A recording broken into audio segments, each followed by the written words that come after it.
আসসালামু আলাইকুম। Welcome back to my channel by Rumi. আজকে আমি আপনাদের দেশি আলু দিয়ে গরু মাংসের একটি স্পেশাল আইটেম রান্না করে দেখাবো। আশা করছি এই ভিডিওটা আপনাদের ভালো লাগবে। যদি ভালো লাগে তাহলে প্লিজ আমার চ্যানেলটি সাবস্ক্রাইব করবেন আর বেল বাটনে ক্লিক করবেন। তাহলে আরও নতুন নতুন রেসিপি আমার চ্যানেলে দেওয়া মাত্রই আপনারা পেয়ে যাবেন।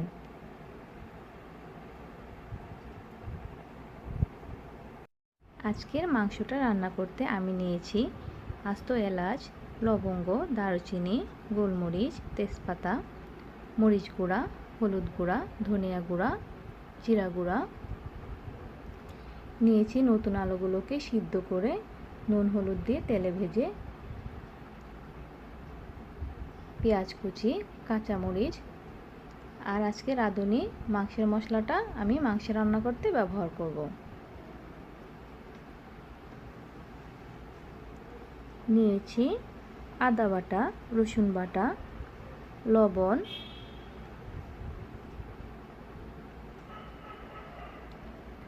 আর 1 কেজি বোনলেস গরুর মাংস, আর একটা আস্ত টমেটো কুচি করে নিয়েছি।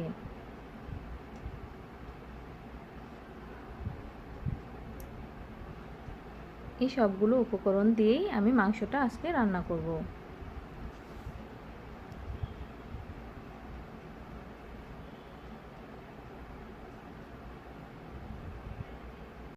এখন চুলায় একটি প্যান বসিয়ে নিয়েছি। এটা যখন গরম হয়ে আসবে তখন আমি দিয়ে দিচ্ছি 1/2 কাপ তেল। তেলটা যখন গরম হয়ে আসবে তখন দিয়ে দিব 1 কাপ পেঁয়াজ কুচি।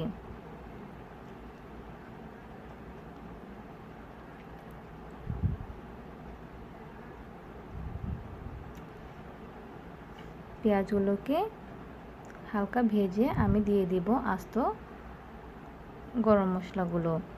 দিয়ে দিয়েছি তেজপাতা, এলাচ, দারুচিনি, লবঙ্গ, গোলমরিচ দিয়ে আমি ভালোভাবে এগুলোকে ভেজে নেব যেন সুন্দর একটা ফ্লেভার আসে।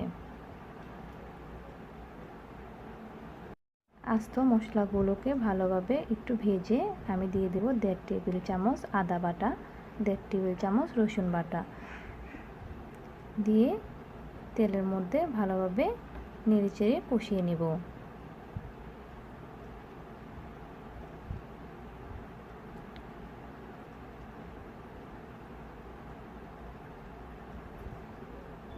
এখন দিয়ে দিব 1.5 টেবিল চামচ মরিচ গুঁড়া, 1 চামচ হলুদ গুঁড়া, 1/2 চামচ জিরা গুঁড়া, 1 চামচ ধনিয়া গুঁড়া, 1 চামচ লবণ। সমস্ত মশলাগুলোকে আমি তেলে নেড়েচেড়ে সামান্য পানি দিয়ে ভালোভাবে কষিয়ে নেব। আপনারা চাইলে এই কষানোটা 2 বার কষাতে পারেন। একবার যখন কষানো হয়ে যাবে তখন আবার সামান্য পানি দিয়ে কষাতে পারেন। আমি আজকে একবারই কষিয়েছি।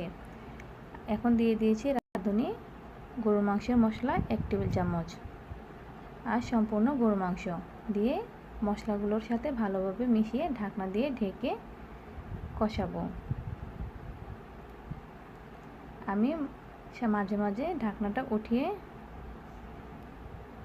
নেড়েচেড়ে দেব। কিছুক্ষণ পর মাংস থেকে পানি উঠে যাবে, তখন আর নিচে লাগবে না। মাংসটা যখন কষানো হয়ে যাবে তখন উপরে তেল ভেসে উঠবে, তখন আমি দিয়ে দিব টমেটো কুচিগুলো। টমেটো কুচিটা দিয়ে ভালোভাবে নেড়েচেড়ে আমি আবার কিছুক্ষণ কষিয়ে নেব।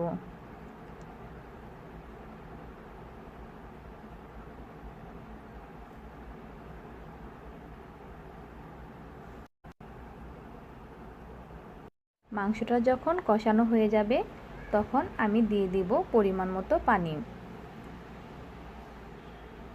পরিমাণ মতো পানি দিয়ে আমি ঢাকনা দিয়ে ঢেকে রান্না করব মাংসটা সিদ্ধ হওয়া পর্যন্ত।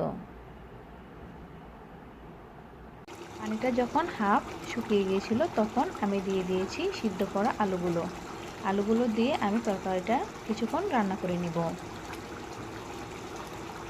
যখন তরকারিটা হয়ে যাবে তখন আমি নামানোর আগে 1 চামচ জিরা গুঁড়ো দিয়ে ভালোভাবে নেড়েচেড়ে পরিবেশনের জন্য এখন নিয়ে যাব।